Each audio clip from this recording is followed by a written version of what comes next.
எல்லாருக்கும் வணக்கம். நம்ம அழகே அழகு சீரியலில் இந்த ராஜலக்ஷ்மி மாதிரி மாமியாருங்க எல்லாத்தையும் பிடிச்சி ஜெயிலில் போடணும். பெண்களுக்கு எதிராக பெண்களே இந்த மாதிரி நடந்துக்கிட்டு இருக்கும்போது மதி மாதிரி பெண்கள் நிறைய பேர் வேணும் அப்படின்னு நினைக்கிறவங்க இந்த வீடியோக்கு லைக் போட்டுக்கோங்க.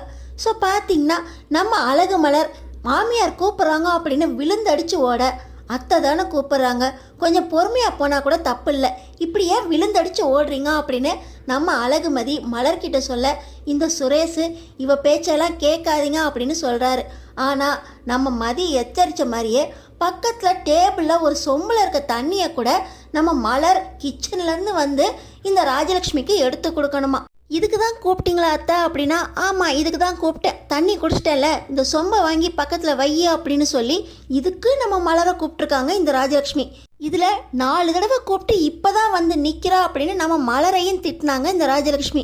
இது தெரியாமல் நம்ம மலர் மறுபடியும் கிச்சனுக்குள்ளே போகிறப்போ இந்த மதி பேச்சை கேட்டு அம்மா கிட்ட வாங்கி கட்டிக்கிட்டீங்களா, இனிமேல் இவ பேச்சை கேட்காதீங்க அப்படின்னு இந்த சுரேஷ் வேற மதி பேச்சை கேட்காதீங்க அப்படின்னு மலருக்கு அறிவுரை சொல்கிறாரு. இது இப்போ நடந்தது. இதுக்கு முன்னாடி இந்த ராகவனும் ராஜலக்ஷ்மியும் ராகவன் வெளியே போயிட்டு உள்ளே வரப்போ நம்ம மலரை கூப்பிட்டு, மலரு ஃபோன் சார்ஜர் எடுத்துகிட்டு வா, மலரு என் கண்ணாடி எடுத்துகிட்டு வா, மலரு ஃபேனை போடு, மலரு சுடு தண்ணி எடுத்துகிட்டு வா அப்படின்னு 4 தடவை 5 தடவை மலர் கிச்சனுக்குள்ளே வேலை பார்த்துக்கிட்டு இருக்காங்கன்னு கூட இல்லாமல் எந்திரிச்சு போய் அவங்கவுங்க வேலையை கூட செஞ்சுக்கிறது இல்லை. இந்த ராகவன் இதில் மருமகனாக இந்த வேலையெல்லாம் பார்த்து தான் ஆகணும். அத்தை கூப்பிட்றாள்ல, இத்தனை தடவை கேட்குறாங்க, நீ பாட்டு உள்ள கிச்சனில் நின்றுக்கிட்டு இருக்க, என்னன்னு கேட்டுட்டு வந்துட்டு அதுக்கப்புறம் தான் நீ உன் வேலையை பார்க்கணும் அப்படின்னு மலருக்கு திட்டு வேற கொடுத்தாரு. இந்த ராகவனும் ராஜலக்ஷ்மியும் தான் மாமனார் மாமியாராக நடந்துக்கிறாங்களாம். இந்த மலரை எந்த அளவுக்கு கொத்தடிமை மாதிரி நடத்துகிறாங்களோ அதே போல் நம்ம மதியையும் மாற்றணும் அப்படிங்கிற மாதிரியே அவங்க நடந்துக்கிறாங்க.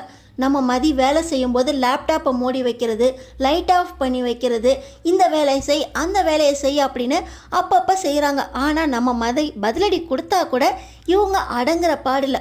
புருஷன் வெளியே போகிறான், அவனுக்கு ஒரு காஃபி டீயை கொடுத்து சிரித்த முகத்தோடு வெளியே அனுப்பி வை அப்படின்னு வேற நம்ம மதிக்கு அட்வைஸ் பண்ணாங்க. அதே போல் தான் இன்றைக்கி சுரேஷ் அவர் வேலைக்கு போகிறதுக்கு முன்னாடி டீ குடிச்சிட்டு வெளியே போகிறாரு. நம்ம மதி உள்ளேருந்து வராங்க, உன் புருஷன் டீயை குடிச்சிட்டு கிளாஸை வச்சுட்டு போகிறானே பார்த்துக்கிட்டு நீ பாட்டு போய்கிட்டு இருக்க, அந்த கிளாஸை எடுத்துகிட்டு போய் கழுவி வைக்கணும்னு தெரியாதா அப்படின்னு நம்ம மதிக்கிட்ட ராஜலக்ஷ்மி உட்காந்த இடத்துல இருந்தே வேலை கேட்குறாங்க. இப்போ நம்ம மதி சொல்கிறாங்க, அவள் டீ குடித்தார்ல, கொண்டு போய் ஜிங்கில் போட்டு போகிறதுக்கு அவளுக்கு எவ்வளோ நேரம் ஆயிரும், இதை கூட அவர் பொண்டாட்டி நான் தான் செய்யணும் அப்படின்னு என்ன கூப்பிட்டு நீங்கள் சொல்லிக்கிட்டு இருக்கீங்க அப்படின்னு நம்ம மதி கேட்குறாங்க. இதெல்லாம் சொல்லி சொல்லி செய்ய வேண்டியிருக்கு, எதையுமே பதிலுக்கு பதில் பேசாமல் ஒரு வேலையாவது நீ செஞ்சிருக்கியா அப்படின்னு இந்த ராஜலக்ஷ்மி கேட்க, இதையெல்லாம் சொல்லாமல் உங்கள் புள்ள செஞ்சுருக்கணும், இதை பொண்டாட்டி வந்து தான் செய்யணும் அப்படின்னு அதுக்கு பாதி வேலையை மீதம் வச்சுட்டு போகிறாங்களே, உங்கள் பிள்ளைய நீங்கள் கேட்க வேண்டாமா, சொல்லி தந்து வளர்க்க வேண்டாமா அப்படின்னு நம்ம மதி கேட்குறாங்க. உடனே ராஜலக்ஷ்மி, எல்லாம் உங்கள் அம்மாவை சொல்லணும், பொண்ணை வத்து வளைச்சி வச்சுருக்காங்க பாரு, புருஷங்கிட்ட எப்படி நடக்கணும் அப்படின்னு பக்குவமாக சொல்லி அனுப்புறதில்ல அப்படின்னு இந்த ராஜலக்ஷ்மி சொல்கிறாங்க. புருஷன்கிட்ட எப்படி நடக்கணும் அப்படின்னு கூட தெரியல, பொண்ணு வளர்த்து வச்சிருக்கா பாரு, இதே மாதிரி தானே 2வது பொண்ணையும் வளர்த்துட்டுப்பா, குடும்பத்தில் பொண்ணு மாதிரியா வளர்த்து வச்சிருக்கா அப்படின்னு ராஜலக்ஷ்மி ஓயாமல் பேசிக்கிட்டே இருக்க. எங்கள் அம்மா என்ன ரொம்ப நல்லா தான் வளர்த்துருக்காங்க, உங்கள் வீட்டில் தான் உங்கள் பிள்ளைய நீங்கள் வளர்க்க தெரியாமல் வளர்த்து இந்த மாதிரி இருக்காரு, இவர் செஞ்சது தப்புன்னு கூட அவருக்கு புரியல அப்படின்னு நம்ம மதி சொல்ல, பிள்ளைய வளர்க்க தெரியாமலா நான் 5 பிள்ளைய பெற்று வளர்த்து வச்சுருக்கேன், உங்கள் வீட்டில் 2 கூட ஒழுங்காக வளர்க்க தெரியல, ஒரே பொம்பளை பிள்ளையாக பெற்று போத்து வச்சுக்கிட்டு எங்கள்கிட்ட அடங்காமல் இப்படி வாயடிச்சுட்டு திரிகிறா அப்படின்னு இந்த ராஜலக்ஷ்மி சொல்ல, எங்கள் அம்மா நல்லா தான் வளர்த்துருக்காங்க, நீங்கள் தான் புள்ள வளர்க்க தெரியாமல் தருதலை மாதிரி வளர்த்து வச்சுருக்கீங்க, இதில் கட்ட பஞ்சாயத்து பண்ணிக்கிட்டு போலீஸுன்னு வேற சொல்லிட்டு சுற்றுறாரு அப்படின்னு நம்ம மதி சொல்ல இந்த ராஜலக்ஷ்மிக்கு கோபம் வந்துடுது. என் புள்ள வரட்டுண்டி, இந்த வீட்டில் நீ எப்படி இருக்கன்னு நான் பார்க்குறேன் அப்படின்னு சொல்லி புள்ள வர வரைக்கும் அமைதியாக இருந்துட்டு கரெக்டாக நம்ம சுரேஷ் வர நேரத்தில் பஞ்சாயத்தை கூட்டுறாங்க. பாருடா சுரேஷ், என் புள்ள வளர்க்க தெரியாமல் வளர்த்து வச்சுருக்கேனா, நீ காலையில் குடித்த காஃபி டம்ளரை உள்ளே கொண்டு போய் போடுன்னு சொன்னதுக்கு நான் புள்ள வளர்க்க தெரியாமல் வளர்த்து வச்சுருக்கேன், அதனால தான் நீ இப்படி சுற்றிக்கிட்டு இருக்கா அப்படின்னு எல்லா தப்பையும் என் மேலே போட்டு இவ என்னை கண்டமேனிக்கு திட்டாடா அப்படின்னு நீலி கண்ணீரும் வடிக்கிறாங்க. எல்லாருமே இவ்வளோ நேரம் அமைதியாக தானே இருந்தா, திடீர்னு சுரேஷ் வந்தோடனே கண்ணீரோட புகார்லாம் சொல்கிறா அப்படின்னு நம்ம மலருக்கும் மதிக்கும் தோணுது. ஆனால் இதை போய் ராஜலக்ஷ்மி கிட்ட மலர் கேட்பாங்களா? நம்ம மதி ராஜலக்ஷ்மி என்னதான் பேசுகிறாங்க அப்படின்னு எல்லாரும் முன்னாடி நின்று கேட்டுக்கிட்டு இருக்க இந்த நீலி கண்ணீரை பார்த்து சுரேஷ், அம்மா சொல்கிறபடி கேட்டு நடக்கிறதா இருந்தால் உனக்கு நடக்க தெரியாதா? எப்போ பார்த்தாலும் ஒரு 7:30 கூட்டிக்கிட்டே இருப்பியா? உன் வாய் சும்மாவே இருக்காதா அப்படின்னு சுரேஷ் கேட்குறாரு. என்னடா சுரேஷ், நான் அழுதுகிட்டு இருக்கேன், உன் பொண்டாட்டிகிட்ட நீ பஞ்சாயத்து பேசிக்கிட்டு இருக்க. எப்போ பார்த்தாலும் இவ என்னை எதிர்த்து பேசிக்கிட்டு இருக்கா. இனிமே இவ என்னை எதிர்த்து பேச மாட்டேன், என்னை தரக்குறைவாக பேச மாட்டேன் அப்படின்னு என் காலில் விழுந்து மன்னிப்பு கேட்கணும்டா அப்படின்னு இந்த ராஜலக்ஷ்மி சுரேஷ் கிட்ட சொல்ல, நான் மன்னிப்பெல்லாம் கேட்க முடியாது, நான் எந்த தப்பும் பண்ணல, நான் எதுக்கு மன்னிப்பு கேட்கணும் அப்படின்னு சொல்லி நம்ம மதியம் சொல்ல, இவ மன்னிப்பு கேட்டாதான் எனக்கு மனசு ஆறும், இவ செஞ்ச தப்பை ஒத்துக்கிட்டு என் காலில் விழணும் அப்படின்னு ராஜலக்ஷ்மியும் ஒரே பிடிவாதமாக இருக்க, எல்லாருமே மதியம் மன்னிப்பு கேளுடி, தப்பும் பண்ணிட்டு எதிர்த்து பேசிட்டு மன்னிப்பு கேட்காம இருக்கியா அப்படின்னு இந்த ராகவனும் பார்க்க, பிரச்சனை ரொம்ப பெருசாகுதே அப்படின்னு நம்ம மலரு, மதி மன்னிப்பு தானே கேட்டு மதி அப்படின்னு நம்ம மதி பக்கத்தில் வராங்க. இந்த மாதிரி சொல்லி நீங்கள் அடங்கி போய் தான்க்கா நீங்கள் இந்த நிலைமையில இருக்கிறீங்க. சின்ன சின்ன வேலையை கூட அவங்க செய்யாமல் நீங்கள் கெடுத்து வச்சுருக்கீங்க. உங்களால் தான் அவங்க என்னையும் இதே அளவுக்கு உங்கள் மாதிரி மாத்திரக்க பார்க்குறாங்க. மன்னிப்பெல்லாம் கேட்கவே முடியாது அப்படின்னு தன்னோட நிலைப்பாட்டில் நிலையாக இருக்காங்க நம்ம அழகுமதி.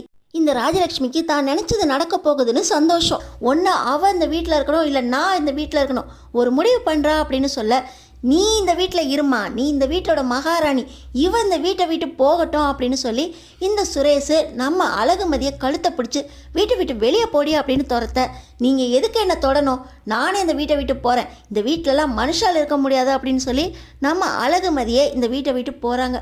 கண்டிப்பாக இந்த மாதிரி பொண்ணுங்க இந்த வீட்டில் இருந்து எதுக்கு கஷ்டப்படணும் அப்படின்னு நானும் நினைக்கிறேங்க. நம்ம அழகுமதி வீட்டை விட்டு போக இந்த சுரேஷ், அப்பா ஒரு தொல்லை ஒழிஞ்சிச்சு, இனிமேல் ரூமுக்கு போனால் நிம்மதியாக நம்ம ரூமில் படுக்கலாம் அப்படின்னு இந்த சுரேஷ் சந்தோஷமாயிடுறாரு. தொலைஞ்சிச்சு சனியை, இந்த வீட்டில் இது இருந்த வரைக்கும் எப்போ பார்த்தாலும் வாயாடிக்கிட்டே என் ப்ரெஷரை கேத்திக்கிட்டே இருந்துச்சு. இனிமேட்டாவது இந்த வீட்டில் நிம்மதியாக இருக்கலாம். எதை எடுத்தாலும் குத்தம் சொல்லிக்கிட்டு என் பிள்ளைய பற்றி என்கிட்டே குத்தம் சொல்கிறா. நான் பெற்று வளர்த்தது சரியில்லையாமே, இனியாவது தெரியும், வெளியே போய் கஷ்டப்பட்டாதான் இந்த வீட்டோட அருமை புரியும் அப்படின்னு இந்த ராஜலக்ஷ்மி அவங்க தற்பெருமை பேசிக்கிறாங்க. நம்ம அழகுமதி இந்த ராஜலக்ஷ்மிக்கு எப்படியாவது பாடம் புகட்டணும் அப்படின்னு நினைக்கிறாங்க. இந்த ராஜலக்ஷ்மி மாதிரி இருக்கிற மாமியார்கள் இருக்க வரைக்கும் நம்ம அழகு மலர் மாதிரி இருக்கிற மருமகள் தான் கஷ்டப்பட்டுட்டு தான் இருப்பாங்க. இதை உலகத்துக்கு சொல்லி அவங்களுக்கு ஒரு பாடத்தை சொல்லி இந்த மாதிரி மாமியார்கள் திருந்தணும் அப்படின்னு போலீஸில் கம்ப்ளைண்ட் கொடுக்க போகிறாங்க. இன்னொரு பக்கம் சுரேஷ் அவரோட வேலைக்கு போகிறாரு. போன இடத்துல அவங்க வீட்டு பக்கத்தில் இருக்கிற ஒருத்தர் அவங்கள்ட்ட கம்ப்ளைண்ட் பண்ண வராங்க. நம்ம சுரேஷும், நீங்கள் எங்கள் வீட்டு பக்கத்தில் தானே இருக்கீங்க, உங்கள் அத்தை உங்கள் மாமா எல்லாம் நல்லா இருக்காங்களா அப்படின்னு நல்லா விசாரிக்க, ரொம்ப நல்லா இருப்பாங்கப்பா, நீ உன் பொண்டாட்டியவே வீட்டை விட்டு வெளியே விரட்டினவன் தானே, உங்ககிட்ட நான் எப்படி கம்ப்ளைண்ட் பண்ண முடியும், என் அத்தையும் என் மாமனாரும் சேர்ந்துக்கிட்டு என்னை வீட்டில் வேலையாக வாங்குறாங்க, நான் வெளியவும் வேலைக்கு போயிட்டு வீட்டுக்கும் வந்து வேலை செஞ்சுக்கிட்டு இருக்கேன், அதெல்லாம் பத்தாது அப்படின்னு கையமுக்கு காலமுக்கு அந்த கிளாஸை எடுத்துகிட்டு போய் கழுவு, என் துணிமணியை துவைச்சி வை அப்படின்னு அவங்க வேலையும் என் தலையில் கட்ட பார்க்குறாங்க. இதுக்காக நான் இங்கே வந்து கம்ப்ளைண்ட் பண்ணலான்னு பார்த்தா நீ இங்கே உட்காந்துருக்க, உங்ககிட்ட எப்படி நான் இதெல்லாம் சொல்ல முடியும், உனக்கே உன் பொண்டாட்டியை வச்சு புரிஞ்சுக்க தெரில, இதில் நீ எனக்கு வேற கம்ப்ளைண்ட் எடுத்துக்கிட்டு என் மாமனார் மாமியாருக்கு தண்டனை கொடுக்கவா போகிற அப்படின்னு இந்த பக்கத்து வீட்டுக்காரங்க, நான் வேறு ஸ்டேஷனில் போய் கம்ப்ளைண்ட் கொடுத்துக்கிறேன் அப்படின்னு திரும்பி போயிடுறாங்க. சுரேஷுக்கு மூஞ்சில் அடித்த மாதிரி இருக்குது. மதியம் காலேஜுக்கு போய் வேலை பார்த்துட்டு வீட்டுக்கும் வந்து வேலை பார்த்துக்கிட்டு இருக்கா. அம்மா அப்பா கூட அவங்கவுங்க வேலையை அவங்களா செஞ்சுக்காம மலரண்ணியையும் மதியையும் தான் செய்கிறதா சொல்கிறாங்க.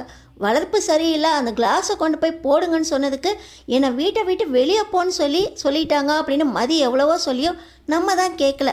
ஒருவேளை மதி மேலே தப்பு இல்லையோ அப்படின்னு சுரேஷ் யோசிக்கிற அதே நேரம்தான் இப்போ தங்கராஜ் ஸ்டேஷனுக்கு வராரு. என்னடா மாப்பிள்ள, நீ அழகுமதியை வீட்டை விட்டு விரட்டி விட்டுட்டியா அப்படின்னு கேட்குறாங்க. ஆமாம் மாமா, எதுக்கெடுத்தாலும் குதர்க்கமாக பேசிக்கிட்டே இருக்கா, அம்மாவைய வளர்ப்பு சரியில்லை அப்படின்னு என்னை பற்றி குறை சொல்லி அழுக வச்சிட்டா, அவள் இந்த வீட்டில் இருக்கிற வரைக்கும் எனக்கு நிம்மதியே இல்லை மாமா அப்படின்னு இந்த சுரேஷ் சொல்ல, டேய் நான் பார்த்து கல்யாணம் பண்ணி வச்சவடா அந்த அழகுமதி, அவளை வெளியே போக சொல்லணுன்னா நான் தாண்டா சொல்லணும், நீ மாமாவை மதிக்கிறியா இல்லையா, முதல்ல அழகுமதியை வீட்டுக்கு கூட்டிகிட்டு வா, யார் மேலே தப்பு இருந்தாலும் வீட்டுக்குள்ளே வந்து பிரச்சனையை தீர்க்கிறத விட்டுட்டு ஓம் பொண்டாட்டியை நீ எதுக்குடா வீட்டை விட்டு வெளியே அனுப்புன, வெளியே என்னை பற்றி என்ன பேசுகிறாங்க தெரியுமா? அவசர அவசரமாக பிடிச்சிட்டு வந்த பொண்ணு தானா அப்படின்னு ஏனோ தானோன்னு நான் ஏதோ ஒரு பொண்ணை உனக்கு கல்யாணம் பண்ணி வச்சிட்டேனா, அதனால தான் அந்த பொண்ணை வச்சு வாழ தெரியாமல் நீ வீட்டை விட்டு வெளியே அனுப்பிட்டியான். நான் பார்த்து வச்ச பொண்ணு சரியில்லை அப்படின்னு என்னை பற்றி தப்பாக பேசுகிறாங்களா? தங்கராஜ் பார்த்து வச்ச பொண்ணு சரியில்லைன்னு பேசுறதுக்கு இவங்களுக்கு என்னடா தகுதி இருக்குது? தங்கராஜ் பார்த்து வச்ச பொண்ணு சரியாக தான் இருப்பா, அந்த ஜோடி ரொம்ப நல்லா இருக்கும் அப்படின்னு நிரூபிக்கணும். நீ அழகுமதியோட தான் சேர்ந்து வாழ்ந்து ஆகணும் அப்படின்னு இந்த தங்கராஜ் சுரேஷுக்கு சொல்ல, மானே இதை சொல்லணும்னு நினச்சேன் மாமா. அழகுமதி வெளியவும் வேலை பார்த்துட்டு வீட்டுக்கும் வந்து வேலை பார்த்துக்கிட்டு தான் இருக்கா. அவங்கவுங்க வேலையை அவங்கவுங்க செஞ்சுக்கோங்கன்னு தான் என்கிட்டையும் சொன்னான். நான் பனியனை அங்கங்கே தூக்கி போடுவேன், துண்டையும் கட்டில் ஈரத்துண்டை அப்படியே போடுவேன். அதை தான் டீசெண்டாக நீங்கள் உங்கள் துணி பையில் போடுங்க, இல்லை அழுக்கு மூட்டை வாஷிங் மிஷின் பக்கம் போடுங்கன்னு சொன்னான். இதே தான் அம்மாவும் சொல்லியிருக்காங்க, அவளும் சொல்லியிருக்கா. இதுதான் மாமா பிரச்சனை ஆயிடுச்சு. அன்றைக்கி அம்மா அழுதாங்களா, அதை பார்த்து நான் தாங்க முடியாமல் வெளியே துரத்தி விட்டுட்டேன். ஒருவேளை மதி மேலே தப்பு இல்லையோன்னு எனக்கு தோணுது மாமா அப்படின்னு சுரேஷ் சொல்ல, ஆமாண்டா, கல்யாணம் ஆகி உனக்கு 1 மாதம்தான் ஆயிருந்தாலும் இந்த அளவுக்கு மதியை பற்றி புரிஞ்சு வச்சுருக்க. சரி சரி, எப்படியோ நீங்கள் 2 பேரும் அவளை முதல்ல வீட்டுக்கு கூட்டிகிட்டு வாங்க. அவள் மேலே தப்பு இல்லைன்னு சொல்லி சொன்னாதான் அவன் வீட்டுக்கு வருவா அப்படின்னு உங்கள் அம்மாவையும் கூட்டிகிட்டு போ மன்னிப்பு கேட்க அப்படின்னு தங்கராஜு சொல்ல, மாமா நான் போனால் சரி, அம்மா எப்படி மாமா அழகுமதியை வந்து கூப்பிடுவாங்க அப்படின்னு சொல்ல, அதெல்லாம் எனக்கு தெரியாது. மதி உடனடியாக உங்கள் வீட்டுக்கு வந்தாகணும். இப்போ தான் போய் மாமா அத்தைட்டையும் பேசிட்டு வரேன், அவங்களும் சரின்ட்டாங்க. கண்டிப்பாக உங்கள் அம்மாவும் அப்பாவும் மதி வீட்டுக்கு வருவாங்க. அவங்கள வச்சே மதியை சமாதானப்படுத்தி நீ வீட்டுக்கு கூப்பிட்டு வரணும் அப்படின்னு தங்கராஜே சுரேஷுக்கு சொல்ல, சரிதான் மாமா, இன்னைக்கு சாயந்தரமே போயிடுறேன் அப்படின்னு இங்கே சுரேஷ் ஒரு முடிவாக தங்கராஜிக்கிட்ட சொல்லிக்கிட்டு இருக்கும்போதே நம்ம அழகுமதி ராஜலக்ஷ்மி மேலே புகார் பண்ணினதா சுரேஷுக்கு ஒரு விஷயம் வருது. மாமியாரும் மாமனாரும் ஒன்றா சேர்ந்து மலரை கொடுமைப்படுத்திக்கிட்டு இருக்காங்க. அந்த மலர் அங்கே ரொம்ப கஷ்டப்பட்டுக்கிட்டு இருக்காங்க. அதே போல் என்னையும் கொடுமைப்படுத்துகிறாங்க அப்படின்னு மதி கம்ப்ளைண்ட் பண்ணி ராஜலக்ஷ்மி மேலே ஆக்ஷன் எடுக்க சொன்னதா கம்ப்ளைண்ட் பண்ணதா இப்போ சுரேஷ் தெரிஞ்சுக்கிறாரு. ஒருவேளை மதி இப்படி அம்மா மேலே கம்ப்ளைண்ட் பண்ணால் அம்மாவை அரெஸ்ட் பண்ணிடுவாங்களோன்னு பயம் வந்துடுது. இந்த கம்ப்ளைண்ட்டை முதல்ல மதியை வாபஸ் வாங்க வைக்கணும் அப்படிங்கிறதுக்காகவே சுரேஷ் நம்ம அழகுமதியை தேடியே போகிறாரு. இன்னொரு பக்கம் நம்ம மலருக்கு மதி சொன்னது காதில் கேட்டுக்கிட்டே இருக்குது. அவங்க சொன்ன சின்ன சின்ன வேலையெல்லாம் அவங்கவுங்க வேலையை அவங்கவுங்களே செய்யணும் அப்படின்னு நீங்கள் பழக்கப்படுத்தாமல் அதெல்லாம் செஞ்சு பழகினாதான் இப்போ அவங்க உங்களை மாதிரியே என்னையும் ஆக்கணும்னு பார்க்குறாங்க. நான் இதுக்கெல்லாம் வரமாட்டேன், நீங்கள் தான் அவங்களை கெடுத்து வச்சுருக்கீங்க அப்படின்னு நம்ம மதி சொன்னது மலர் காதில் விழுந்துக்கிட்டே இருக்குது. இனிமே அத்தையும் மாமாவும் சின்ன சின்ன விஷயம் செஞ்சால் அவங்களே செஞ்சுக்க சொல்லணும் அப்படின்னு நம்ம மலர் ஒரு முடிவுக்கு வராங்க. இப்போ ராகவனும் ராஜலக்ஷ்மியும் இப்போ தான் மாப்பிள்ளை வந்துட்டு போனார். நாங்கள் மாப்பிள்ளை பின்னாடியே போயிட்டோமே, இந்த இடத்துல இருக்க ஃபேனை ஆஃப் பண்ணுவோம், லைட்டெலாம் தேவையில்லாமல் எரியுது அதை ஆஃப் பண்ணுவோம், இங்கே இருக்க கிளாஸு குப்பை பேப்பரு எல்லாத்தையும் க்ளீன் பண்ணி எல்லாத்தையும் ரெடி பண்ணுவோன்ட்டு இல்லை, எல்லாத்துக்கும் நான் வரணும்னு இவ எதிர்பார்த்துட்ருக்கா. ஏன் மலரு அப்படின்னு ராஜலக்ஷ்மி கூப்பிட, அத்தை இங்கே தானே நிற்கிறீங்க, பக்கத்தில் தானே சுவிட்ச் போர்டு இருக்குது, நீங்கள் ஃபேன் ஆஃப் பண்ணக்கூடாதா, இந்த கிளாஸ் எல்லாம் கொண்டு வந்து ஜிங்கில் போடக்கூடாதா அப்படின்னு நம்ம மலரும் இப்போ தான் மதியோட ஆசைப்படி இந்த ராஜலக்ஷ்மி கிட்ட அவங்கவுங்க வேலையை செய்யுங்க அப்படின்னு சொல்லறத பார்க்குறாங்க. இதை பார்த்த உடனே ராஜலக்ஷ்மி கோவம் வருது. என்னடி ஒருத்தி வெளியே போயிட்டா அப்படின்னு நீ அவளை மாதிரியே நடந்துக்கணும்னு பார்க்குறியா? இதையெல்லாம் நீ செஞ்சு தானே பழக்கம், நீ செய், இல்லை உன்னையும் வீட்டை விட்டு விரட்டிடுவேன் அப்படின்னு நம்ம மலர்கிட்ட ராஜலக்ஷ்மி சொல்ல, நீங்கள் என்னை வீட்டை விட்டு வெளியே அனுப்ப முடியாதத்த, ரேவதி கல்யாணத்துக்காக இந்த வீட்டை நீங்கள் பேங்க்கில் அடமானம் வச்சப்போ அதை திருப்பிட்டு வந்தவர் பாக்கியராஜ். இந்த வீட்டில் எல்லாருக்குமே சரிசம உரிமை இருக்குது.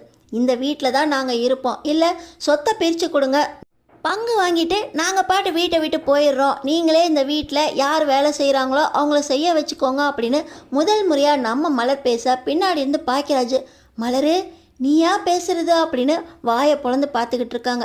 இதை பார்த்தோடனே ராஜலக்ஷ்மி, என்னடா உன் பொண்டாட்டியை பேச விட்டு வேடிக்கை பார்த்துக்கிட்டு இருக்கா அப்படின்னு கேட்க, அம்மா இன்னைக்கு தாம்மா அவள் வாயை திறந்து பேசியிருக்கா, அவங்கவுங்க வேலையை அவங்கவுங்க செய்யும் தானே சொல்கிறாங்க. ஏற்கனவே ஒரு மருமகளை வீட்டை விட்டு விரட்டி விட்டுட்டீங்க, இப்போ அந்த வேலையும் மலர் இன்னும் சேர்த்து தான் பார்த்துக்கிட்டு இருக்கா. இதுக்கு மேலேயும் மலரை வேலை வாங்குறதுல எனக்கு இஷ்டம் இல்லை, வேலைக்கு ஆள் வச்சுக்கோங்கன்னு சொன்னாலும் கேட்க மாட்டீங்க, மலர் பேசினதில் ஒரு தப்பும் இல்லை அப்படின்னு நம்ம பாக்கியராஜும் பேச, ராகவனும் ராஜலக்ஷ்மி வாயை பொழந்துக்கிட்டு இருக்க நம்ம சுரேஷ் தங்கராஜோடு சேர்ந்து, அம்மா அப்பா வாங்க மதி வீட்டுக்கு போய் மதியை கூட்டிகிட்டு வந்துடலாம், மதி வீட்டை விட்டு போனதுலேருந்து வேலை செய்கிற இடத்துலையும் மரியாதை இல்லை, நீங்கள் இப்போ அவளை போய் கூட்டு வரல, அவள் போலீஸில் கம்ப்ளைண்ட் பண்ணியிருக்கா. உங்களை அரெஸ்ட் பண்ணிடுவாங்க. உங்களை அரெஸ்ட் பண்ணாமல் இருக்கணும்னா மதி வீட்டுக்கு வரணும். அவள் உங்கள் மேலே போட்ட கேஸை வாபஸ் வாங்கணும். என்ன போலீஸ் உங்களை அரெஸ்ட் பண்ணட்டுமா, இல்லை எல்லாரும் சேர்ந்து மதியை வீட்டுக்கு கூட்டிகிட்டு வரலாமா அப்படின்னு சுரேஷ் கேட்க, டேய் சுரேஷ், நீ மாறி போயிட்டேடா. இவ என்னன்னா சொத்தை பிரிங்க, இல்லாட்டி அவங்கவுங்க வேலையை அவங்கவுங்க செய்யுங்கன்னு சொல்கிறா. நீ என்னன்னா மன்னிப்பு கேட்டு மதியை வீட்டுக்கு கூட்டிகிட்டு வாங்க, இல்லை போலீஸ் அரெஸ்ட் பண்ணிடுன்னு சொல்கிற.